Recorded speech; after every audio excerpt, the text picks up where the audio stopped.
Okay, so you don't see irrelevant things. That's most things. You do see things that move you forward, and you do see things that get in your way. And in the class of things that get in your way are indeterminate occurrences, novel or anomalous occurrences. And almost everything that gets in your way is in some sense a novel occurrence, because you usually structure your behavior so that you don't go anywhere where something wildly anomalous is likely to occur. So if you encounter an obstacle, two things happen at the same time, and one is that your movement forward to your specific goal or sets of goals is blocked. But the second thing that happens is you're faced with a mystery, and the mystery is this thing wasn't supposed to exist, but it does exist. So what implication does that have for everything I think? And that's very, very hard on people. They do not like that at all, and no wonder, because it's the constrained chaos that's underneath everything, inhibited by your contextual knowledge, that suddenly popped its head up into your world. It's like the shark in the movie Jaws, which is of course a mythological story. It's exactly that, and it's exactly what that movie signified. A safe vacation paradise, all of a sudden threatened by some subterranean thing that can pull you down, and that destroys the peace and the harmony of that particular community. It's a dragon story. It's a hero myth. It's the story that people have been telling forever. So and what you can think of that thing that reemerges, that shark that rises up from the depths, or that whale, or that dragon, or that predator, or the foreign invader for that matter, or the barbarian. They all fit into the same category. That's what had been deemed irrelevant suddenly manifesting itself. And when you think about how much is deemed irrelevant, the fact that it suddenly manifests itself, that's exactly the purpose, for the reason for the trauma. It's like, well, I've eradicated from my conceptualizations 99.99% of everything. It's zeroed out, and all of a sudden I've made a mistake. Bang, I don't know where I am. Well, what's relevant when you don't know where you are? And the answer to that is, since you don't know, everything is relevant. And you can imagine the sort of terror that people who experience paranoid schizophrenia are living in perennially, because what happens to them is precisely that. They undergo neurophysiological transformations that makes everything that they once depended on disappear, and everything comes back as relevant.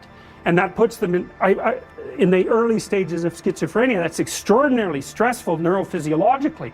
So they're overwhelmed with cortisol, and their brains deteriorate as a consequence of that. It's just too much. So, and unsurprisingly, right? Because you can hardly deal with anything, let alone with everything. Now, and often what you see, and it's rarely conceptualized this way in the training of clinical therapists, but often what you see when you are dealing with people who are in crisis isn't people who have a mental illness. In fact, in my experience, that's actually quite rare. What's far more common is that the person that you're talking to has become overwhelmed by catastrophe. So their life has fallen apart in some way that makes what they're doing actually impossible. You know, so maybe someone very close to them in their family that they were depending on has developed a very serious illness, and that's thrown their entire financial state into utter chaos. Or maybe they've developed a condition that makes it impossible for them to work. Or, you know, you can imagine the potential range of catastrophes. And they're coming to see you because they're anxious and depressed. But the reason they're anxious and depressed is because everything they have ignored has popped its head back up and is hell-bent on their destruction. And often you see people who are being attacked by 5 or 6 of these monsters at the same time. And it isn't their mental illness that stops them from being able to deal with it, although that, you know, whatever weaknesses you have are going to interfere. It's the fact that what they're facing is no damn joke, and if you were facing it, you'd feel exactly the same way. So then you're trying to come up with practical solutions to these tremendously complex problems, and that's well, it's extraordinarily difficult, generally speaking. People often don't come to a therapist until they've exhausted their entire range of resources. They cannot figure out what to do. And so you know, in a situation like that, you can administer antidepressants, and maybe that'll help the person increase their stress resistance. But and it may be that because they're depressed and have been brought down, that they are in fact exaggerating the danger of some of the smaller monsters that are after them.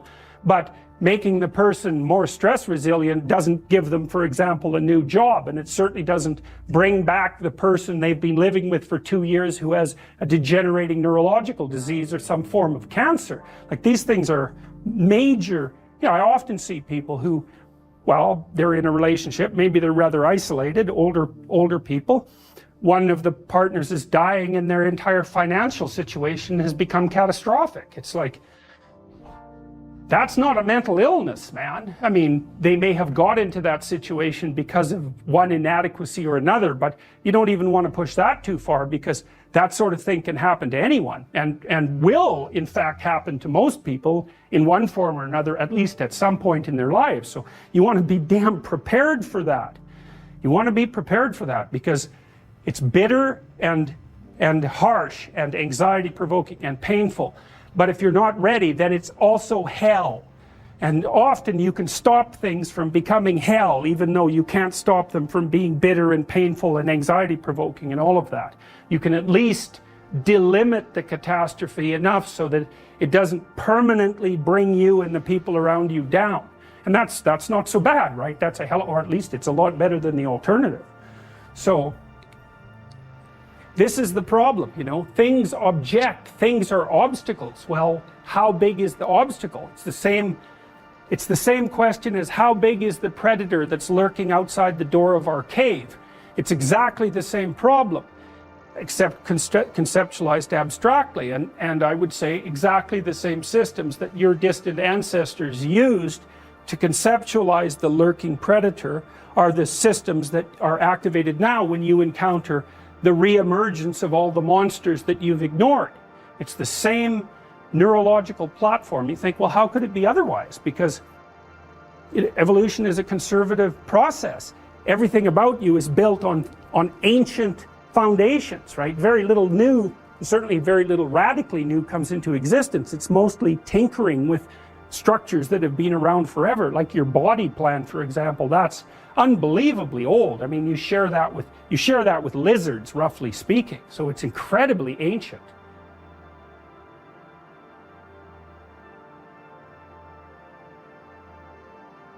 Noah was a just man and perfect in his generations, and Noah walked with God. That's an interesting line, because if you remember back in the story of Adam and Eve, what happens to Adam once he eats the fruit of the tree of the knowledge of good and evil and wakes up, the scales fall from his eyes, becomes self-conscious, develops the knowledge of good and evil, is he won't walk with God when God calls him in the garden. And so Noah is Adam without the fall, essentially. And there's something that Noah's doing right that motivates God to spare him, or maybe to show him a pathway through the emergent chaos, something like that. And that's worth thinking about a lot, because there will be situations in your life where what you face is the emergent chaos. And maybe that'll be some terrible catastrophe inside your family, or maybe it'll be something that's occurring on a much broader social level.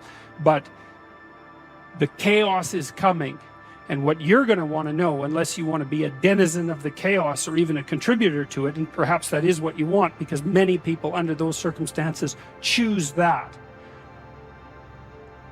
What you want is to know how you build an ark and get through it. That's what you, if you're interested in life, if you're interested in proper being, and you're disinclined to produce any more suffering than necessary, then you want to know how to conduct yourself when the catastrophe comes, so that you have a reasonable possibility of moving through it and starting anew. So when this old story says, well, God's not happy and he's going to wipe everything out, it's like, well, you might want to take that seriously. And then when it says, but there's one person who had a mode of being that protected him from that, that's also something you might want to take seriously, because You might want to know what that mode of being is, because you might need to use it. And so these sorts of things are practical in the deepest possible sense. They're real in the deepest possible sense, and practical in the deepest possible sense.